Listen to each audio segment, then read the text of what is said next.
This is Eliza Becker. The collaborative tool I chose to analyze was called Gliffy.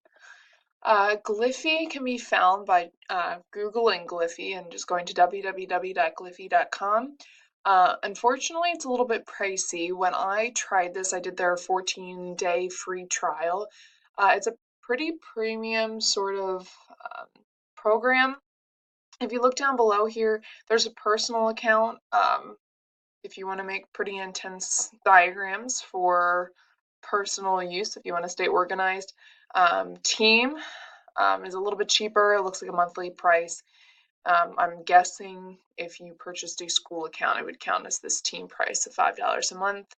And I believe a lot of businesses use this for diagramming. And yes. Okay, so a quick description. Their motto or slogan right when you go to their homepage is visual is in our DNA. So it's a visual diagramming and collaborative software. If you see down here, this is some of their main points that they share on their website. You can diagram easily, you share it with anyone, you can collaborate immediately, and we're going to really talk about that tonight. Before we go into different types of collaboration, I want to show you what you'll see right when you get onto the website. So first, this is when I got to the website, this is what I saw. A little bit about what you can do with the program. I obviously said try it free. When I clicked try it free and logged on using my Google account, which was great, it brought me to this blank canvas here. I have all these tools on the side here, and as I said before, it's a diagramming tool. So all of these tools on the side are all to help you make your own diagram. It's pretty extensive. I feel like I've seen things like this for free on any of the Google platforms, but they've got some interesting things, and obviously they are geared towards some businesses, so there's some things that I would never use, or I don't even know what some of this stands for.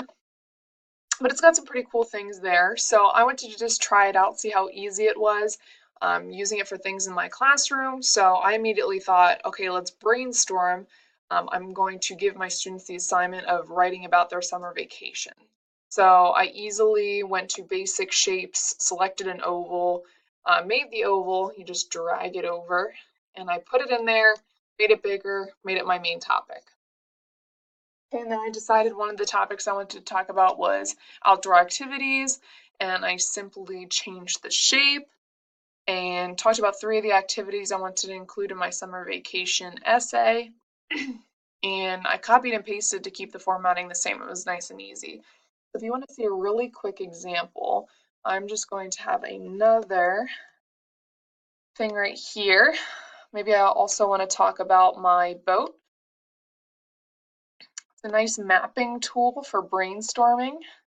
Double click to change my text. Now I can talk about my boat. And I want to go ahead and copy, Control C, Control V. As you can see, I'm kind of brainstorming really quickly here. It's nice and easy. I literally learned this in about 25 minutes. I messed around with it. It was fun. Talked about how I worked at a marina. Again, I don't want to spend too much time on this, but as you can see, it was very easy to navigate, and I'm an elementary school teacher, I'm a 6th grade teacher, and I know that this would be nice and easy for my students to navigate on. Collaboration aspects, you can share it up here, and you would share this URL with anyone you'd like to share it to, and they can collaborate as well. It allows them to comment, viewing, editing is probably the one you'll really focus on for this collaboration aspect. Comments are shown up here. And so this is if you share it with someone, you want them to comment on it, the comments will show up here. I added a little speech bubble if I were responding to myself as a student. And this looks great, Eliza. Don't forget to use descriptive language. Really quickly, another thing that I talked about, and I saw it in Rice, they use Gliffy as a brainstorming tactic, and they said a KWL chart, so I made a simple KWL chart. I imagined having many students on this, typing in everything they know about a story we're going to read about, Niagara Falls, and they could type in what they already know about Niagara Falls and then what they want to know about Niagara Falls. And then after reading the story, filling out the learned column. What's really cool is down here you can see there's a little comment. So I have don't forget to fill in the L column after reading the article. Really cool collaboration tool. Um, Back to the asynchronous collaboration benefits. I'm getting all of these points from Rice, and I'm just going to connect them to Gliffy. The sort of co-authoring, if you want a student to work together with another student, they can both be editing and changing this diagram, brainstorming together. Building on ideas is huge for Gliffy. Okay, it's a mind mapping tool. So you can put an idea in the center, and all of these comments or other speech bubbles can pop up building on that same idea. I didn't really show you this in the example, but you can obviously save your maps and review it later. And then resource or data collection, it works like any document where you can review it and look at it after you have edited it. Synchronous collaboration benefits, and again, this is right from Rice. I'm pulling this from table 5.1. The first like 3 things Rice listed are like exactly work perfectly for Gliffy. It's a huge brainstorming tool. You can talk about different strategies using this tool and also prioritizing ideas. Social collaboration benefits. Um, Again, this is from Rice. I'm pulling this from Rice. This is a little repetitive and I need to cut down my time here, but it increases achievement, enhances cognitive and social development. You can use Gliffy as a shared resource. You can have multiple students working on this one diagram at a time, which is awesome. And again, the main thing that I think you would use Gliffy for in your classroom is for brainstorming and mapping, which is stated in that 4th bullet point there. Finally, and I wanted to really focus on this, is the social presence model. The definition that really stuck out to me from this article, again, I'm pulling this directly from the article, is that it motivates participants to take an active role in their own and their peers' construction of knowledge and meaning making. And I wanted to look at each element and how it relates to Gliffy. So this effective association and making emotional connections, I don't really think that would be a benefit of Gliffy. It's more of a brainstorming tool. I don't really know how that would um, foster emotional connections among students or among students and teachers. Community cohesion, class forms connections.